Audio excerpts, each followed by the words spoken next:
Mis hermanos, seamos honestos. Muchos de nosotros pensamos que vivimos en la peor de las épocas. Muchos de nosotros pensamos que vivimos en la peor de las épocas, en la peor situación de la historia. De hecho, no es raro encontrarse en los escritos de la iglesia antigua frases como esas. Estamos en el peor de los tiempos. Y algunos incluso escribiendo que Cristo evidentemente ya está muy cerca porque la maldad había incrementado hasta un punto en donde antes no se había visto. Y a veces así estamos nosotros respecto a nuestros días. Y realmente hay razones para pensar que estamos en algunos de los peores momentos de la historia. Y más en este país, con las circunstancias que pasan. Ahora, algunos que quizá tienen cierto conocimiento de la historia pueden decir: mi hermano, yo no creo que vivimos en el peor momento de la historia. Yo creo que estamos en un tiempo bueno. No obstante, aunque algunos podemos reconocer eso, muchas veces sí podemos pensar que aunque no estamos en el peor periodo de la historia, no obstante, yo sí estoy viviendo la vida cristiana más difícil que cualquier otro cristiano o ha vivido o está viviendo. Y entonces empezamos a tener conmiseración de nosotros y a empezarnos a relajar en nuestro cristianismo. Y empezamos a quitarle a la cruz algunas astillas, a rebajarle un poquito el peso para que no cueste tanto. Porque yo vivo en este tiempo, yo vivo con este tráfico, yo vivo con estas obligaciones, yo vivo con estas deudas, y seguramente entonces Dios no pide de mí lo mismo que pide del otro cristiano que no está en la misma circunstancia. Bueno, este seguramente fue un pensamiento de la iglesia a la que escribe el apóstol, porque es un pensamiento común, pensar que mi situación es única en su dificultad, y entonces empiezo a quitarle a la lista de la obediencia de lo que Dios pide de mí. Piénsalo de esta manera. Mira, imagina que van 100 hombres a subir una montaña y a todos se les da una mochila con un encargo. Todos tienen más o menos lo mismo. Quizá las cosas que van dentro son diferentes, pero todos más o menos llevan lo mismo. Van subiendo y todos agarran diferentes caminos, pero todos van al mismo lugar, solo con diferentes caminos. Y entonces uno empieza a decir, agarra su mochila y empieza a decir: ah, caramba, como que a mí me pusieron más. Y entonces se detiene y le saca un poquito. Y sigue avanzando. Y otro que lo vio de lejos empieza a pensar igual. Y ya van subiendo todos. Y él mismo vuelve a decir: no, ¿saben qué? Sí se pasaron conmigo. Aún con lo que le quité todavía yo creo que el mío está más pesado. Y entonces empieza a sacarle un poquito más. Y empieza a sacarle un poquito más. Hasta que llega a la meta. Llega, no obstante, con una mochila vacía. No obstante, sin coronas que entregar al Rey de Reyes que estaba en la punta de la montaña. No obstante, sin ningún trofeo con qué decirle: oh, gracias, bendito Salvador. Mis hermanos, ¿Este será el caso de alguno de ustedes esta mañana? ¿Estás, hermano, obedeciendo la ley de Dios? Y no solo los 10 mandamientos, sino lo que Cristo espera y demanda de ti. De vivir como un cristiano en tu hogar, de vivir como un cristiano en tu trabajo, de vivir como un cristiano proclamando las buenas nuevas, de vivir como un cristiano invirtiendo para el reino de Dios, sacrificando un poco para el avance del reino, ya sea en el hogar, ya sea a través de la iglesia, ya sea ayudando a otros. Mi hermano, ¿es acaso esta tu situación donde estás subiendo la montaña con una mochila vacía y tendrás nada que dar al Rey de Reyes cuando el día se acerque? Bueno, mi hermano, antes que digas que no,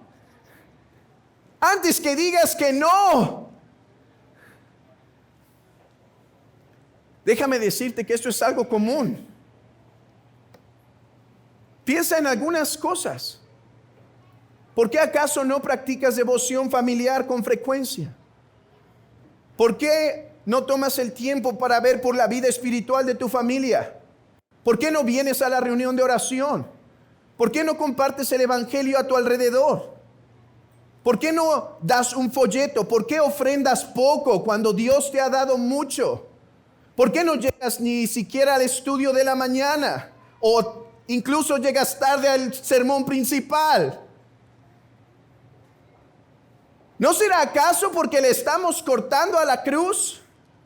¿Por qué no practicamos el orar más unos por otros, el preocuparnos unos por otros, el estar atento a las necesidades de uno de otros, el discipular unos a otros, como hoy se nos ha enseñado? ¡Qué preciosa enseñanza de la importancia de discipular! ¿Por qué no estás invirtiendo en tus mismos hijos para el reino de Dios? Mi hermano, es que seguramente piensas que tu situación es única y tú no tienes esas demandas que Cristo pide porque estás en una situación muy particular. Así estaban pensando estos cristianos. Por eso el apóstol tiene que despertarlos y decir: no. Lo que les falta es fe, como nos enseñaba el pastor Fernando la vez pasada, para hacer grandes cosas, como perdonar a tu hermano, como ser fiel a tu iglesia local, como ser constante en tus disciplinas espirituales, como compartir el evangelio. No se necesita una gran fe, se necesita una fe pequeña pero real para mover las montañas, para perdonarse unos a otros, para vivir la vida cristiana realmente viendo el cielo. Pero pensamos que estamos en la peor circunstancia y por lo tanto yo no tengo que hacer lo que otros cristianos tuvieron que hacer en la antigüedad. Bueno, para eso está Noé. ¿Saben quién sí vivió en una de las peores épocas de la historia? Noé. Abran sus Biblias en Génesis, por favor.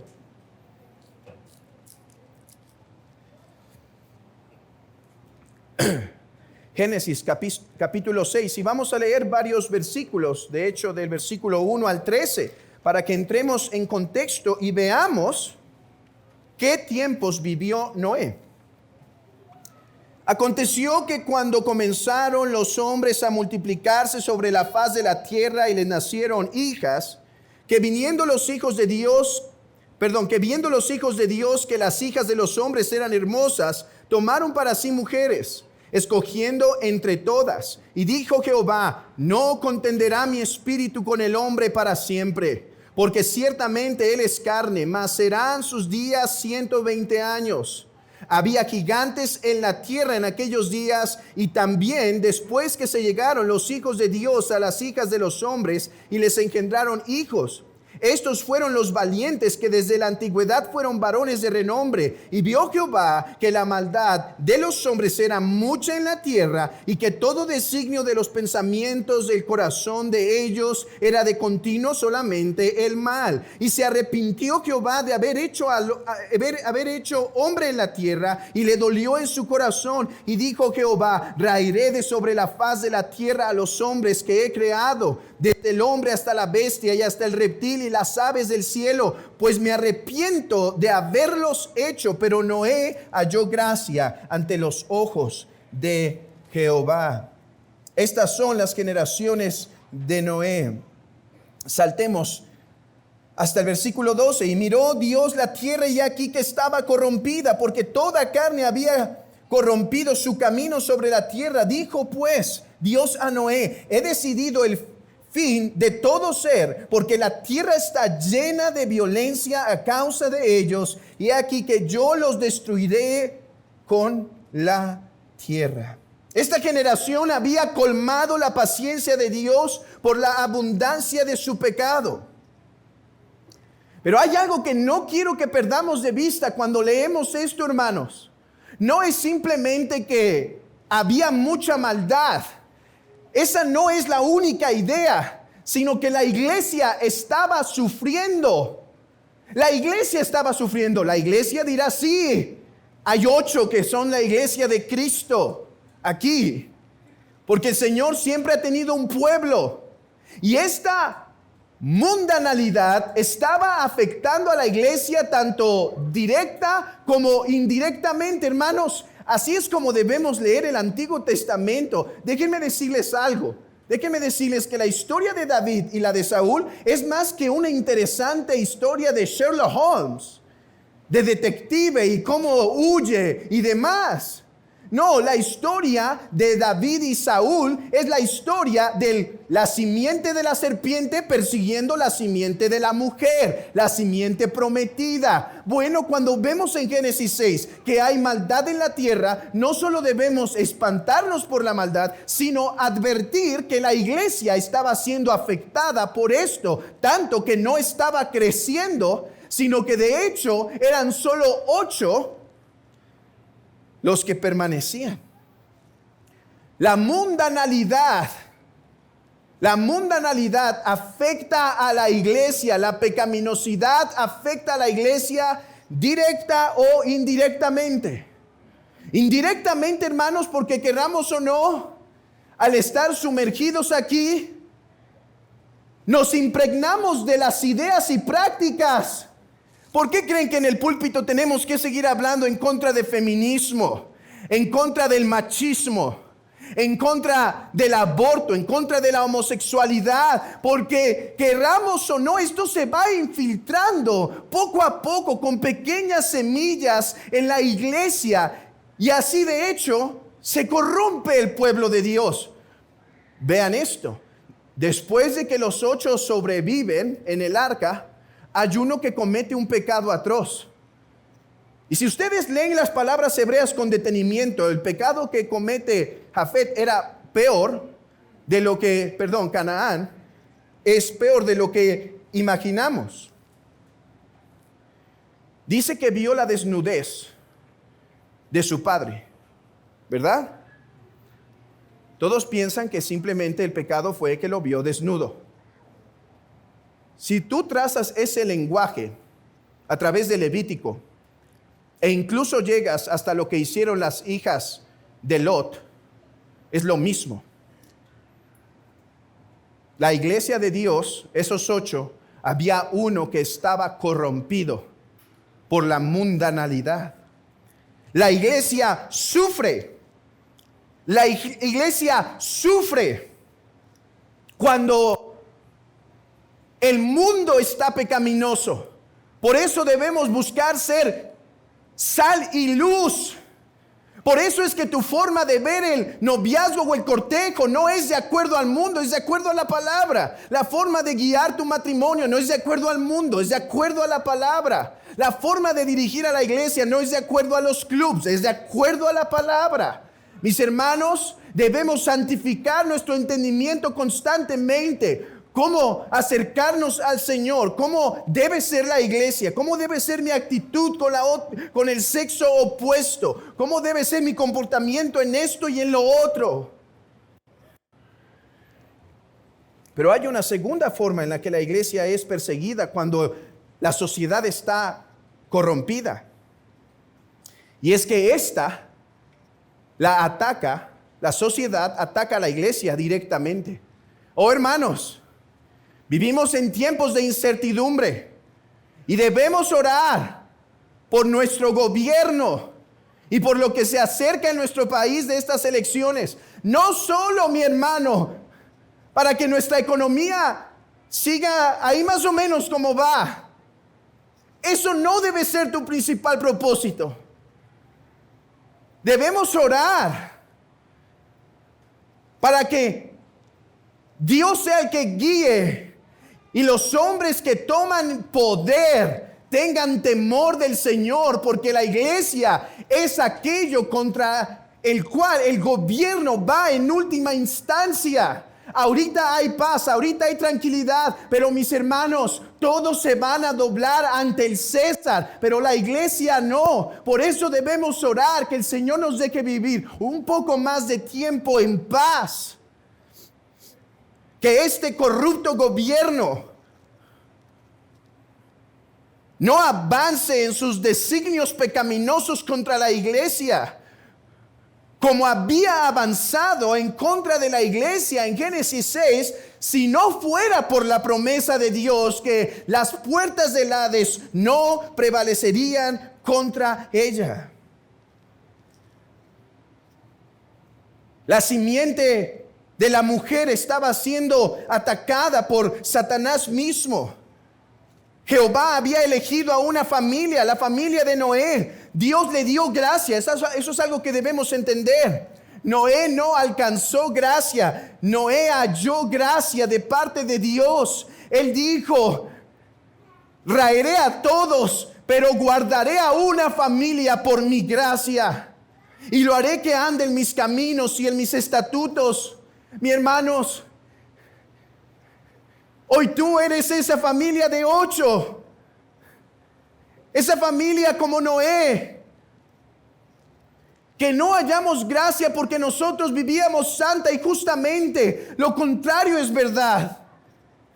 Pero que en su misericordia Él nos salvó para que anunciemos las virtudes de aquel que nos llamó por su luz admirable. Noé vivía en una situación difícil y él podía empezar a desistir de su llamado. Pero Noé, por fe, por causa de la fe, se mantuvo firme. Oh, iglesia de los hebreos, dice Pablo. Oh, iglesia de los hebreos. Yo sé que la mochila pesa. Hebreos, la mochila siempre ha pesado. Hermanos, el cristianismo siempre ha demandado. Algunos se alejan de las iglesias reformadas, en donde lo único que piden es un domingo por la semana para vivir la vida cristiana, y los pastores no andan molestando y preguntando: ¿cómo estás? ¿Cómo está tu vida? Y así quieren vivir el cristianismo. Ese no es el cristianismo apostólico. El cristianismo apostólico se vive con la vida, con el alma, con el cuerpo, con las finanzas, con el tiempo, con la entrega, junto con la iglesia. Ese es el cristianismo. Y el cristianismo siempre ha demandado lo mismo. Pero en medio de la hostilidad encontramos ejemplos que nos animan a seguir. Noé halló gracia. Noé fue el pueblo elegido de Dios. Y el pueblo elegido de Dios camina por fe. ¿Cómo se manifestó la fe de de Noé? ¿Cómo se manifestó la fe de Noé?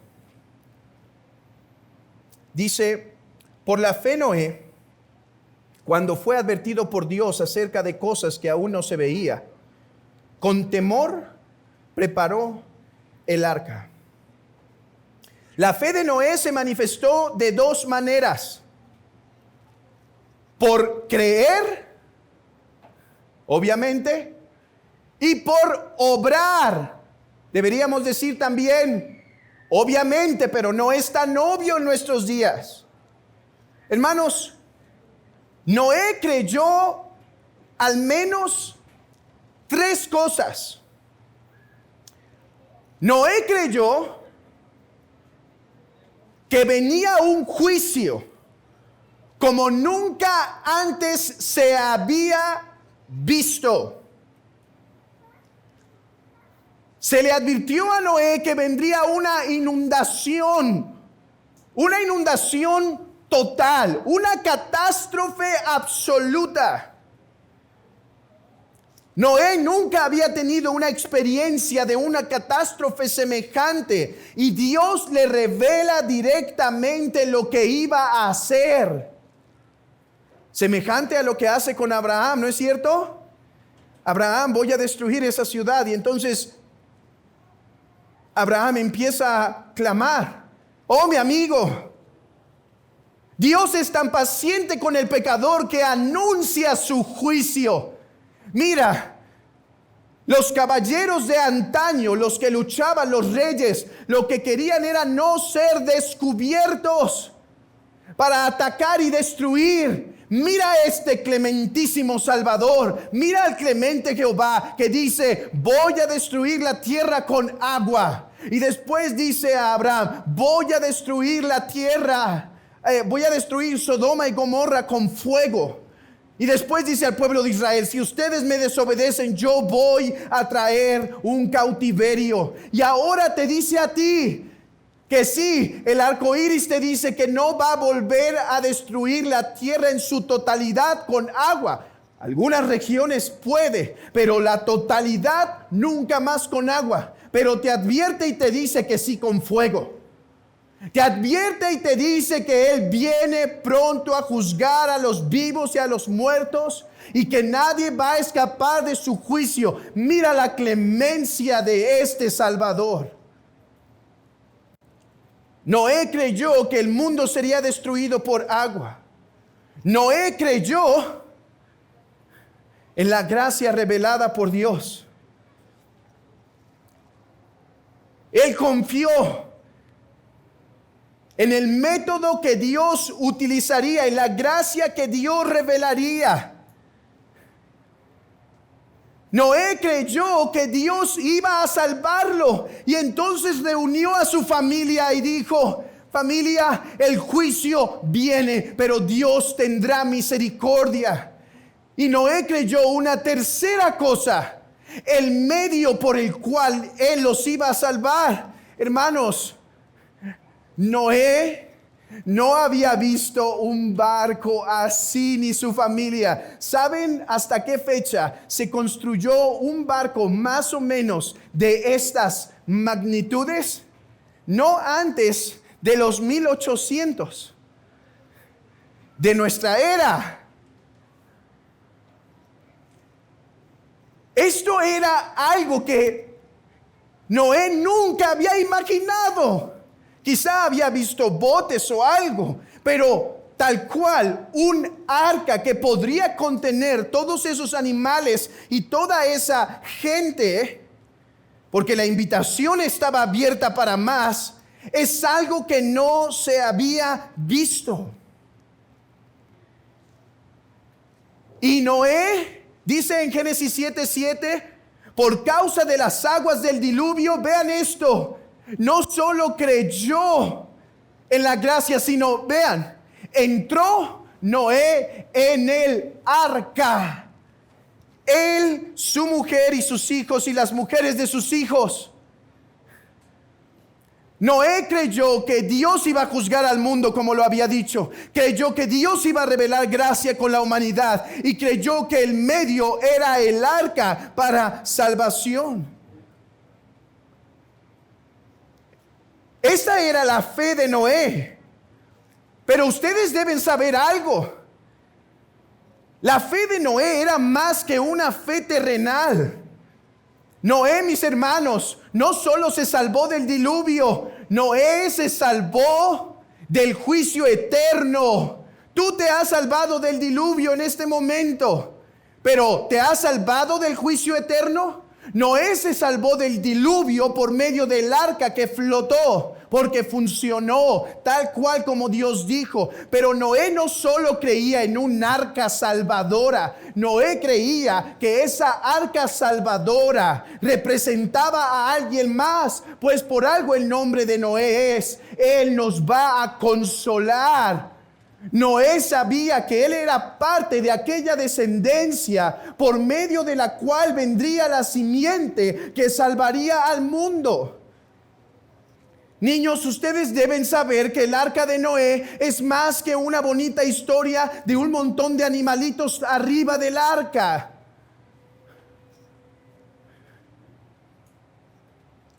De hecho, la historia es algo cruenta. Porque, niños, el arca nos enseña cuánto Dios odia el pecado. Para este tiempo ya había varios miles de personas sobre la tierra. Ya había varios miles, ya habían pasado varias generaciones de estos hombres que vivían cientos de años.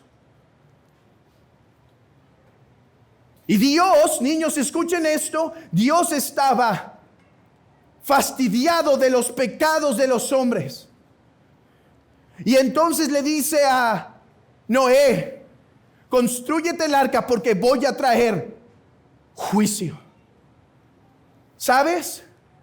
Niños, dice que ni un monte quedó descubierto.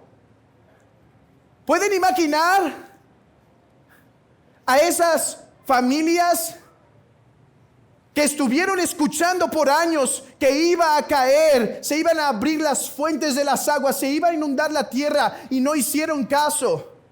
¿Pueden imaginar, niños, a aquel señor que estaba con su ganado, o aquella mamá que estaba alimentando a su bebé, o aquellos niños que estaban corriendo por los árboles, que de repente ven venir agua por todos lados e intentan quizá correr al arca para ver si había lugar, pero el arca se había cerrado para siempre? Y entonces Dios empieza a castigar a los hombres por su pecado. Niños, el arca de Noé es la historia de que Dios aborrece el pecado y lo castiga, pero también es la historia de misericordia, que Él ha provisto un arca para que los que entran a ella a tiempo no se pierdan, sino tengan vida eterna. Niños, ¿cuál es esa arca? Porque no quiero que salgan de aquí y le digan a mamá: mamá, ya no quiero de cumpleaños ese Playmobil o ese carrito de Hot Wheels. Ahora llévame a Home Depot porque tengo madera que comprar. ¿Cuál es el arca? Niños, hubo una pieza de madera años después del arca de Noé. Y en esa pieza de madera, Dios Hijo estaba colgado ahí. Y el juicio caía sobre Jesucristo. No con agua, niños, no con agua, pero ¿saben algo? Cristo fue ahogado con la ira de Dios en aquella hora. Así como el agua cubrió todas las montañas, así en la cruz Cristo fue ahogado con la ira de Dios hasta que Cristo exhaló el Espíritu. Pero ¿qué creen, niños? Algunos dicen por ahí que se han encontrado partes del arca aquí y por allá. Puede ser, porque realmente existió esa arca. Pero si no, no importa. No obstante, ¿qué creen? La otra arca sí fue encontrada. 3 días después, ya no en la humillación de la madera, ya no en la humillación de aquel pesebre de madera, ya no en la humillación de aquella cruz de madera, ahora fue hallado en un trono de gloria. Y él dice: todo aquel que viene a mí será salvado del juicio venidero, porque volverá a llover fuego y azufre para todo aquel que no se arrepiente de sus pecados. Eso creyó Noé. Esa fue la fe de Noé. Noé halló gracia ante los ojos de Dios. Y Noé creyó en este Salvador. Pero los hebreos también creían. Y tú puedes decir: yo también creo, hermano. Pero los hebreos estaban cortándole a la cruz. La estaban aligerando. Como quizá tú, mi hermano, estás haciendo en tu vida cristiana, o yo. Y entonces la demanda que hoy puso nuestro pastor delante de nosotros se nos hace imposible. ¿Cómo que dar 1 hora de mi tiempo a la semana para poder compartir con alguien? ¿Cómo que tomarme el tiempo de una llamada por la semana para ver cómo está alguien y compartir algo? ¿Cómo es que verlo en un café? Eso es imposible. ¿Cómo que venir a la reunión de oración? ¿Cómo que dar finanzas para administrarlas en las cuestiones de la iglesia y ayudar a otros? ¿Cómo que gastar mis tiempos, mis fuerzas? Si tengo que ver mi partido, si tengo que ver mi película, si tengo que hacer mi hobby. ¿Cómo es que me voy a sacrificar una vez por mes a hacer un sacrificio para la iglesia del Señor? Y entonces estamos corte y corte la cruz. Sáquele y sáquele a la mochila. Noé, la fe de Noé no solo se manifestó por creer, sino por obrar. ¿En qué manera? ¿En qué manera obró la fe de Noé? Bueno, regresen a Génesis, o si todavía están ahí, hacen bien. Génesis 6. En primer lugar, la fe de Noé se manifestó por una absoluta obediencia. Recuerden, Noé no había visto ni un juicio igual, ni una salvación tal, ni un arca tal. Todo esto lo hizo por fe, no por ver. Versículo 22. 6:22. Y lo hizo así Noé. Hizo conforme a todo lo que Dios le mandó. 7:5. E hizo Noé conforme a todo lo que le mandó Dios. Noé creyó en el juicio y creyó en la gracia, y esto resultó en una obediencia incondicional. Hermano, Noé vivió tiempos difíciles. Noé vivió tiempos oscuros. Noé vivió tiempos en donde ser cristiano no era fácil, como tú y como yo, pero obedeció incondicional. ¿Estás, mi hermano, obedeciendo incondicionalmente las demandas de Dios sobre cómo ser un hombre, un esposo, un padre, un trabajador, un miembro de la iglesia local? ¿De cómo guardar el día del Señor? ¿Estás haciendo con tu vida y con tu mente y tus fuerzas lo que Dios te pide? ¿Estás guardando tu pureza? ¿Estás estimando la iglesia como Él manda que la estimes? Pero no solo fue una fe obediente, fue una fe que perseveró, porque nuevamente puedes decir: hermano, yo lo hice una vez. Esa no es la pregunta. Hermanos, ¿cuánto ¿Cuántos días se tardó Noé en construir el arca? ¿100? ¿Quién da más?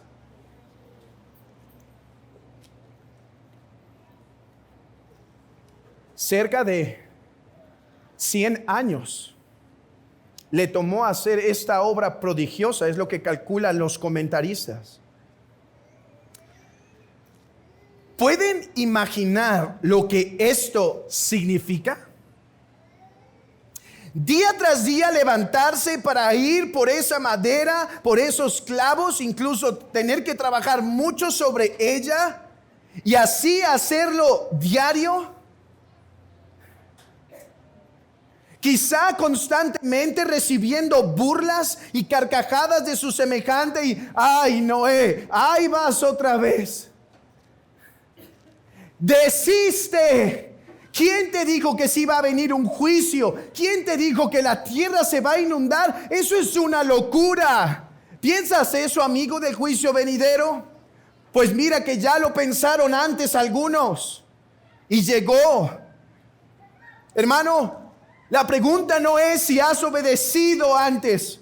La pregunta es si después de 10, de 15 o de 30 años de vida cristiana sigues caminando puro en la vida cristiana, sigues compartiendo tu fe, sigues asistiendo a la iglesia, sigues guardando el día del Señor. La pregunta no fue si lo hiciste antes, la pregunta es, ¿estás perseverando? Porque la fe verdadera no solo cree al principio, cree hasta el final. Y la fe de Noé fue sobre todo una fe que esperó pacientemente. Dejó de llover, pero todavía calculan los comentaristas que pasaron cerca de 360 días hasta que el arca tocó tierra. Sí, fueron 40 días de el flujo de agua, pero muchos más de espera. Y vean lo que insiste el libro de Génesis. Yo les leo estos pasajes. Esperó otros 7 días y volvió a enviar la paloma fuera del arca. Y vuelve a insistir en el 12 y esperó aún otros 7 días. Primero esperó que la tormenta pasara. Después esperó que el arca reposara para ver el fruto. Su fe se manifestó en obedecer, en persistir, en esperar, en no cansarse, sino hasta ver la recompensa. Oh, mis hermanos, este texto ha hablado a mi corazón, así que permítanme aplicar este texto al pastor Fernando y a mí mismo, y ustedes aplíquenlo a sus circunstancias. Como pastores, debemos, habiendo creído en Cristo y recibido el llamamiento del Señor, debemos obedecer en muchas áreas en nuestra vida, permanecer puros en doctrina y en piedad. Debemos perseverar haciendo esto en medio de pruebas y tentaciones. Pero viene a veces la pregunta, ¿verdaderamente vale la pena hacer esto? ¿No será en vano? ¿No vemos que la iglesia avanza un poco y retrocede, que estos hermanos avanzan y vuelve a caer? ¿No hubiera sido tener mejor un título más respetable que decir pastor y muchas veces recibir no solo la ofensa de afuera, sino de a mismo dentro? Cuando personas en la iglesia no reciben la palabra que es predicada, sino parece que la ignoran mientras ésta se expone.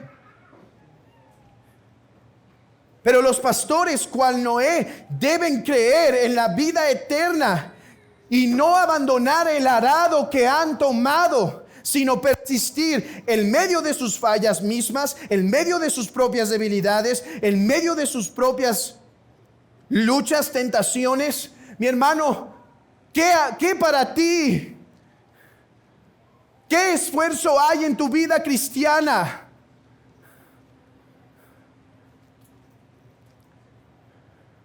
¿Qué sacrificio hay?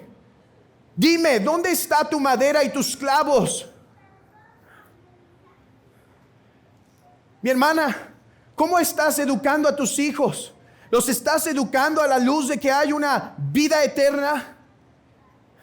No desistas. Levántate cada día como lo hizo Noé por 100 años y agarra esas maderas medias chuecas y enderézalas con la gracia del Señor y ponle esos clavos bien puestos y espera en la gracia de Dios. Estás ministrando tu familia como si en verdad vas a entregar a tu esposa ante el santo y te va a pedir cuentas si ahora está más santa. En verdad estás viviendo como si el Señor te dio dinero, te dio un trabajo que dice no es tuyo, es mío, úsalo bien. Hermanos, Dios ha bendecido a nuestra iglesia. Yo sé que hay pobreza y gracias a Dios por las despensas y ayudas que se puede dar, pero esta es una iglesia que también tiene personas que tienen economía. Algunos de ellos, sí, nadie rico, pero sí suficiente economía para tener un deleite aquí, un deleite allá, eso y lo otro. Está bien, disfruta. Pero déjame preguntarte, ¿estás utilizando tu vida y tus finanzas para el reino de Dios? Él te va a pedir cuenta por cómo lo gastaste, no por cuánto ahorraste. El problema no va a ser cuánto viajaste, no va a ser cuánto comiste, aunque sí es un problema.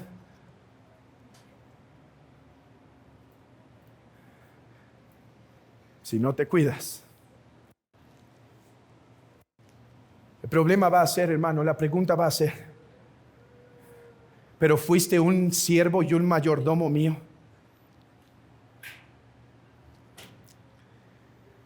Hermano,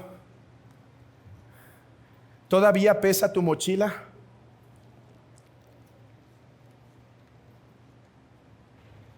¿O ya va a la mitad de su peso? ¿Cómo estás viviendo la vida cristiana?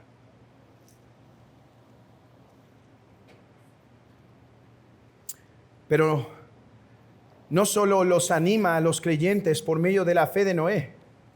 Hermanos, aquellos que han creído, ahora pueden palpar lo que no es todavía. Hermano, Cristo murió y resucitó y te ha dado perdón de pecados. Yo sé que lo crees, mi hermano. Y Él te promete vida eterna. Vivamos a la luz de eso. Vivamos a la luz que hay vida eterna. Y vean las consecuencias de la fe viva de Noé. Porque si tú dices que tienes fe y no es obediente, y no persevera, y no espera, quizá lo que debemos examinar es si tu fe es verdadera, porque los demonios también creen y tiemblan. Pero la fe del cristiano es viva. Y necesita estas exhortaciones para revivir, porque Él no va a desechar el pábilo que humea, sino que lo va a volver a su lugar. Lo va a volver a encender. Y déjenme animarlos con las consecuencias de la fe de Noé. Por esta fe condenó al mundo. Y alguien dice, ¿y eso cómo me anima, hermano? Hermanos, ¿sabes que tu obediencia a Cristo ayudará a la condenación del mundo? Cuando Noé construyó el arca, después de haber sido predicador de justicia por mucho tiempo, habiendo predicado años y años, tanto con su boca como con su ejemplo. Cosa importante, tanto con su boca como con su ejemplo. No solo decía, va a llover, agarraba sus tablitas y sus clavitos.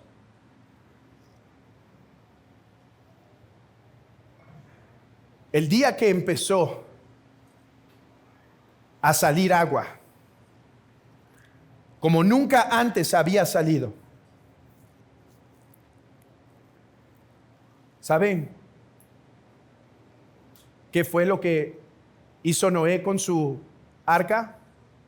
Dijo, Dios es veraz y todo hombre mentiroso. Así Noé condenó al mundo. Déjenme ponérselo más sencillo para aquellos que fuimos a la escuela pública o privada alguna vez. ¿Se acuerdan de esos niños que caían bien gordos? El bullying siempre ha existido, hermanos. Pero había niños que caían gordos no porque les hicieran bullying, sino por esto. Ahí va. Todos llegaban y era el primero que preguntaba, lunes en la mañana. ¿Sí va a pedir la tarea que dejó el lunes pasado? Y él condenaba al salón. Así Noé condenó al mundo.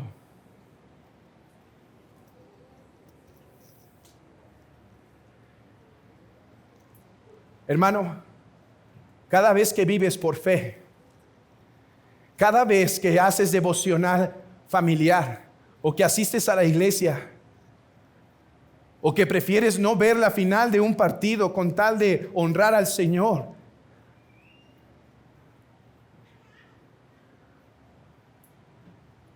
cada vez que le obedeces, cada vez que das una ofrenda, estás diciendo, Cristo vive, Él resucitó, hay vida eterna, esto no es en vano, su reino se está expandiendo y yo estoy participando. Cada que haces eso, estás testificando para el final de los días, Dios es veraz. Oh, mi amigo, si tú decides no arrepentirte de tus pecados, el día que Cristo venga y la puerta del arca se haya cerrado, recuerda estas palabras, por favor. Dios es veraz. Aquel día que Él venga, algo te va a quedar claro en tu mente. Esa mamá que tenía no estaba tan loca. Ese papá que tenía no estaba tan loco. Ese predicador que me hablaba, sí estaba un poco loco, pero no tanto. Era verdad. Y ahora ya no hay lugar. Me acuerdo de ese himno que se usaba para evangelizar en esas campañas evangelísticas, que creo que lo usaban mal, pero tiene mucha verdad. Las puertas se abren hoy y tú podrás entrar. Pero aquel día se dirá, mas gracia ya no habrá, pues despreciaste hoy la salvación del Señor. Ese fue el fruto de la fe. Noé fue un consiervo de Dios al haber testificado, Dios es veraz. Pero finalmente, dice en Hebreos, que fue hecho heredero de la justicia que viene por la fe. ¿Cómo entender esto? Si están en Génesis, vayan al capítulo 8, versículo 4.